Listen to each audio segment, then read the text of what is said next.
My name is Mark. Sunshine. Middle name is David. Okay, I thought Sunshine was your middle name. Mark Sunshine? That's Mark. Is that, that's your given name, or did you change your name? That's my given name. That's an awesome name. Thank you. It's a great name. And how did you hear about the Antagonist movement? I'm not sure if I contacted them through a search on MySpace or they contacted me through their own search, but I found them through MySpace. Oh, excellent. We have we're getting a lot of artists that way nowadays. It's good. It's good for networking. I mean, a lot of people. It's basically for two things, if I might expound: 16-year-old kids and people that want to network who know how good it can be. And pedophiles who like 16-year-old kids. Three things. Yeah. When they want to take a rest from the news groups. Right, right. So your work, I would like you to speak specifically about this piece right here with the stamps, because I really like it. Sure. I met a guy, I worked at Walmart until very recently, and he had an attic full of shit.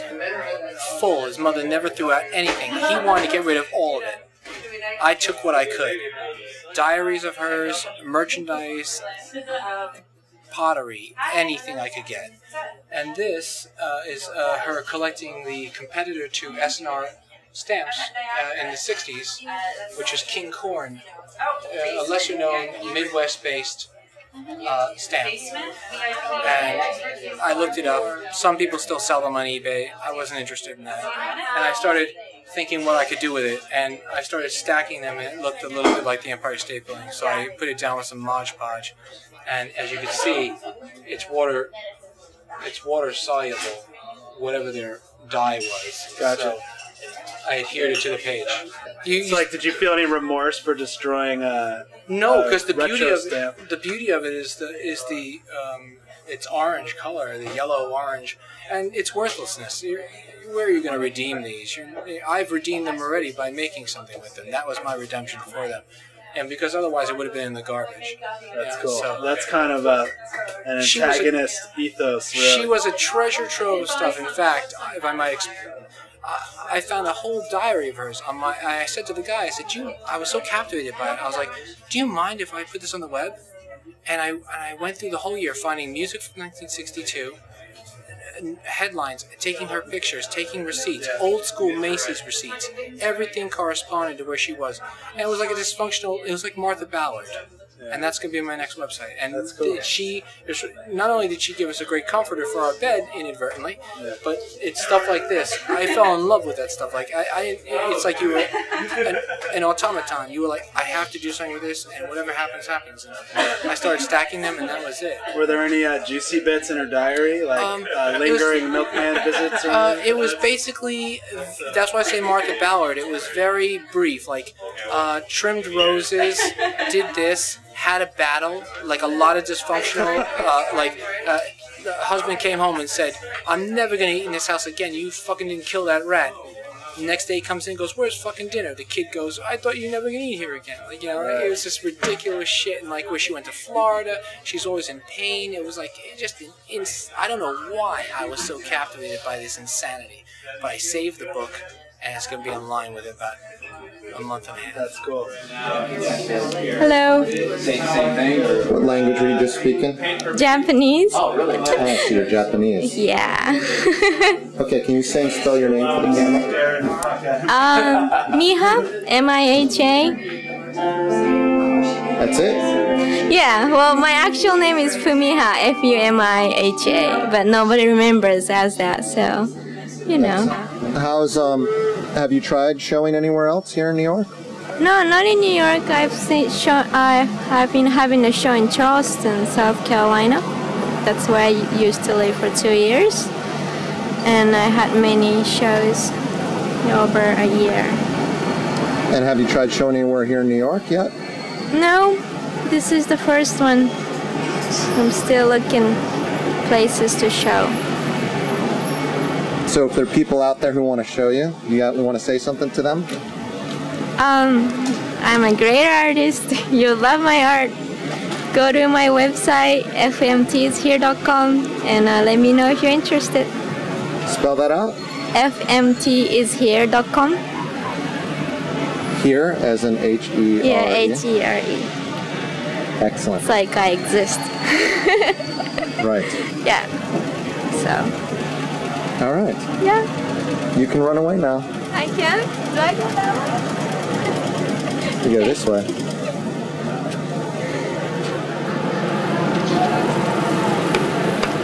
I'm following you with the camera.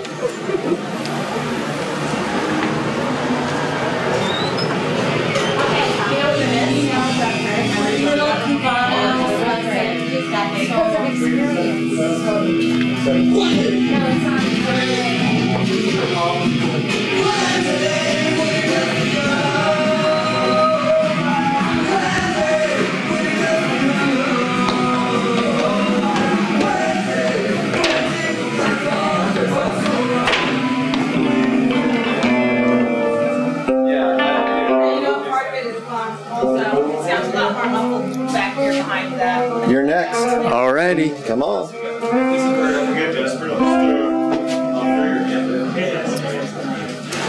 Here I come into the VIP lounge. Yeah, let me just get Ted here. He's your interviewer. Okay. We're gonna interview you. I'm gonna crash. Go. You want to slide in closer? Lorenzo, ¿tienes algo que quiere preguntarlo? Sí, él hizo esa pintura. Sí, él es el artista.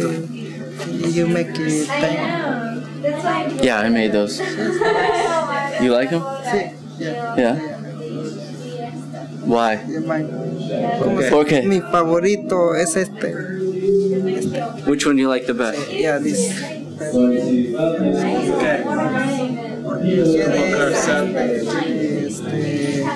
Tiros de una arma. Nice. So, my first immediate question is, what kind of bones are those? Do you like chicken wings a lot? Yeah, I eat a lot of chicken, so, and Is that like chicken is cheap, especially in the city. No, I buy them with the meat on it, and I eat them, and then I dry them on my windowsill, and there's still probably some kind of cartilage or meat still on them when I put them into the painting, and especially the ones that are completely covered in red is spray paint, so it's like various colors of paint, and then washed over with red. The farthest one over, yeah. Can you talk about the title a little bit? It's kind of a provocative title. Well, I called it Bone Bug because after I laid it down, and what I did was I put paint onto the string and then tied all the bones together. And when I laid it down onto the wet paint and it dried, it looks kind of like a bug. It's got kind of, antennae and, the structure there, the shape looks more like a bug than bones, really. And there's a dull coat sprayed over the bones, so it's not actually the bones. Is that how you kind of work normally, though? You just kind of let the, in a way, there's something sort of ritualistic. You know how they used to count bones or roll bones? Right, yeah. Is that sort of you roll the bones out and then you figure out what it means, or? Yeah. Well, I like to believe in the oldest religion, like the Wiccans and stuff, and they use bones and everything like that. Are you actually a practicing Wiccan person? No, not per se, but it's one thing that's never gonna rot, metal and bone. So I like to use those things. Yeah. And wood. Now you were saying before you just graduated. Congratulations again in computer animation and all that. That seems like a very far from this. This seems very raw, elemental, dirty. Yeah, definitely. This is more emotional. I think animation and design, the graphic design, is more thought out and computed, no pun intended. But this is more like get your anger and your emotions into a piece of work and kind of not think about it. There is some sort of planning because you have to decide where to put the elements after you drop the paint, because you have to do it while it's wet. The paint is kind of sounds dangerously like the Antagonist manifesto. How do you feel about the Antagonist as far as what you know? No, I feel good about it. I think this is like a great community, and I'm glad to be finally a part of it. And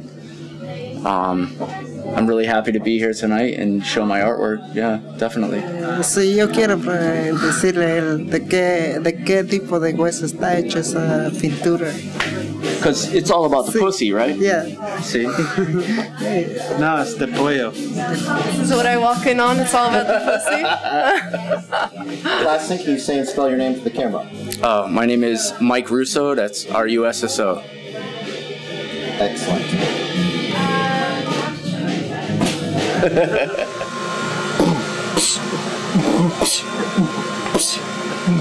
I'm here with Michael Allen. No, it's not Jimmy Fallon, but Jimmy Fallon campaign, cause he ain't got what this kid from North Carolina got. This motherfucker's gonna blow up, he's hot. Yeah, Michael Allen, he's the man. I don't care if he wasn't QB back in NC. He's alright with me, y'all. Where's he at? He's a motherfucking antagonist player, and that's that. Yeah. Yeah.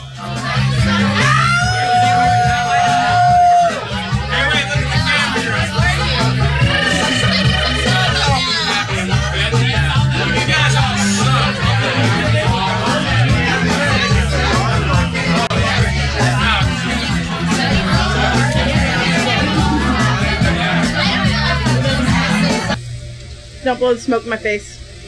Really? After 4 years, you gotta say that? Well, you know. You do, because I'm usually drunk. Are you Where's filming? the bottle? Filming. Yeah, I'm filming. I'm always filming. Alright. Filming us? The most important question is, say and spell your name for the camera, please. Kevin Cyr, C-Y-R. Said it and spelt it. You've done a bunch of shitty artwork for the antagonist move. What do you think about it? Well, you know, they're all paintings of my friends. What are you saying about my friends, man? They're complete shit. You don't even know my friends, buddy. I'm not your buddy. Oh, yeah, you're right. I'm You're your just the interviewer. You're gonna kick the shit out of me. Dude, I'm not gonna kick the shit out of anybody. I'm actually a pacifist. Really? But it's not about I me. just watched It's that about movie. you. I just saw that movie you were in. What movie? What movie did you just watch? Touching a Van Gogh. Fantastic movie, except this guy, I don't know about his performance, but... Performance is a way of life. It's not a performance, man. You just do what you do. You want some wine? Alright, fine. Drink your fucking red stripe. So, what do you do? Paint. I'm a painter. Going down the hall.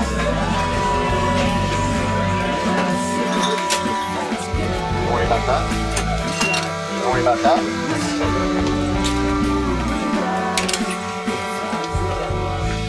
And then stand right over here so I can get the light on the front of you. I'm filming your shoes because they're crazy and awesome. Okay. You want to put that down? Are you comfortable? Yeah, I'm cool. So first, say and spell your name for the camera. Muffinhead. M-U-F-F-I-N-H-E-A-D. Okay, and what does Muffinhead mean to you? It's pretty much just who I am. It's kind of hard to explain. I heard the name whispered to me in a dream when I woke up a couple years ago, and my actual birth name never really fit me, and I never liked it. And so for some reason I just latched onto it and held onto it, and it's just been me ever since, really.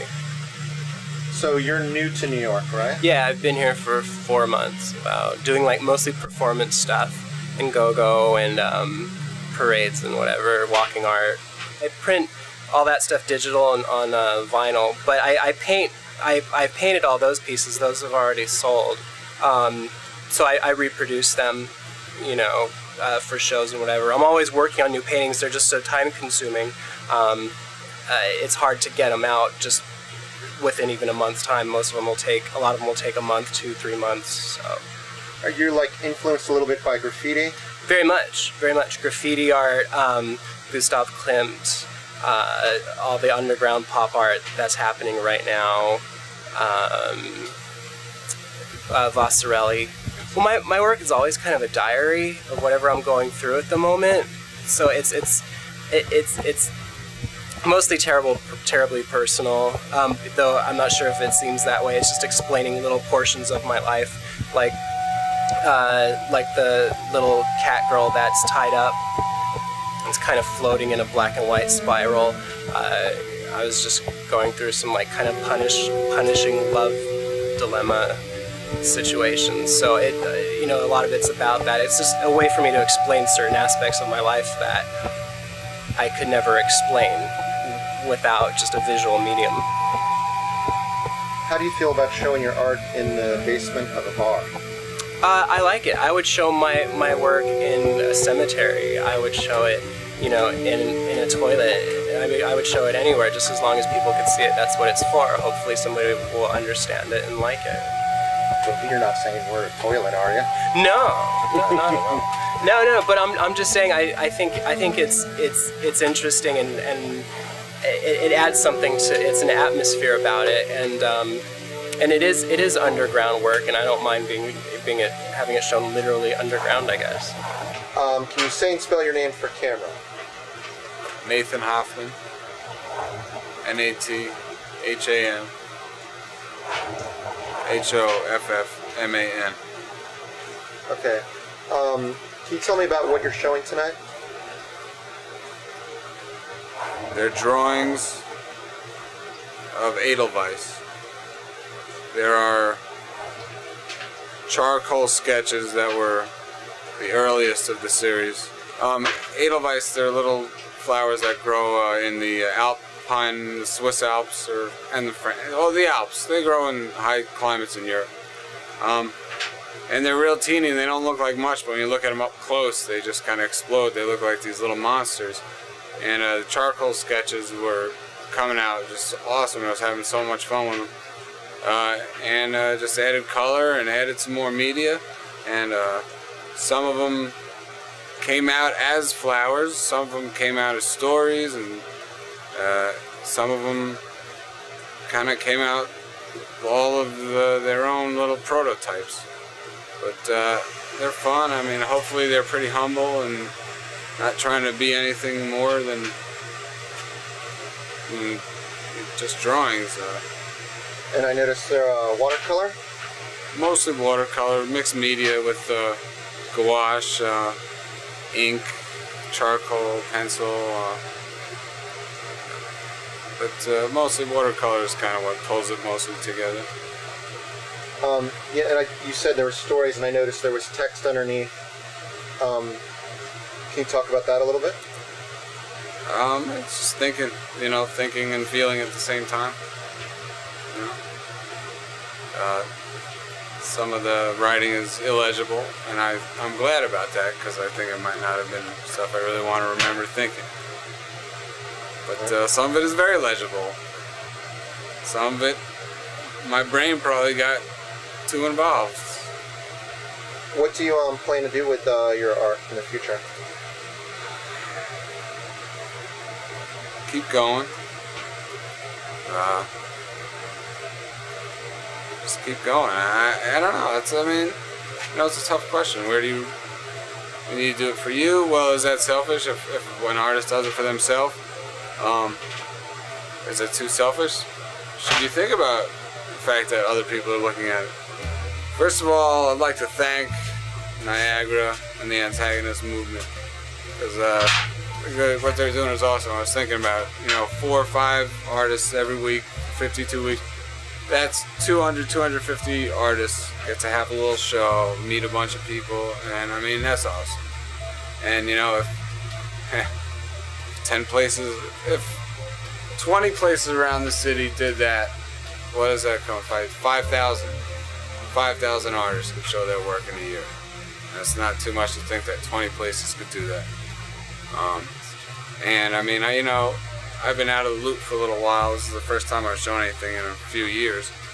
And I all my friends and family, well, not all, but a whole bunch, and it was just to kind of remind them, like, hey, I am still working, and it's still pretty good, I hope. Okay. All right, my name is Anthony Guido. I'm 26, and my favorite hobby is paint. The underground scene is definitely gaining a lot of respect right now. And any way that I can weasel my stuff in and show it to people and get it in their face is fine by me, and I think that Antagonist is allowing people to do that. Cool. Now, I noticed your stuff, you mentioned earlier, juxtapose. Yeah. And I noticed your stuff is a similar vibe. Also, with you mentioned the tattoo parlor. You had a show in a tattoo parlor. Could you talk about that a little bit? Yeah, definitely. I mean, I think the lowbrow stuff that's going on now in Juxtapose, Mark Ryden, Gary Baseman, those kind of artists that are coming up are going to be our Rembrandt, our Da Vinci's of our time, and for so long they didn't gain respect. It took a while for them to gain respect, and as time progresses, the art has to change with the time that's going on. And so I think showing your work in a place like a tattoo studio or places like this is definitely what the new art scene is about. And we're breaking rules. We're getting away from the mainstream, and we're making our own new mainstream. Certainly I gained and honed my skills in school and learned from teachers, but I think that was more of it's like a mentor. It's like when you study under somebody and they guide you, not so much as structured as a school system was. I actually started out at one art school before transferring to the School of Visual Arts, and that school was all about, you do this, you paint this way, you do it the traditional way, and that wasn't conductive to what I was about. It wasn't developing me as an artist. Certainly it was developing my skills, but it wasn't moving me forward as an artist. And I don't think that you need school to have your vision out there. You have the talent, you can develop it on your own, and certainly school can aid in that, but I don't think it's a necessary component to being an artist. RICHARDVESPIA. It's Richard Vespia. I started with acrylic on canvas, and I've been working mostly this year with oils and mixing them around with spray paint and just pretty much anything I get my hands on. I've been working with knives and drips and paint thinner, a lot of glazes here. You can see I use a lot of glazes on a lot of the paints. But mostly it's more like on the religious kind of abstract kind of side. I live in Rhode Island, so it's predominantly a Catholic area. So it's pretty much all you see on every street corner, and every car is a rosary bead. I'm not really a religious person either. I'm more of an atheist, but it's just kind of a powerful image to me. Well, most of the religious paintings that are on in my area are old-fashioned, like master painters like Del Robbia and Da Vinci. I'm definitely not as talented as those guys will ever be, But I don't know. I just kind of take it my own way, and my work has a lot of flaws in it too, So how am I different from other artists? Maybe my style, maybe the way maybe the way I set the painting up, the mediums I use. I don't know.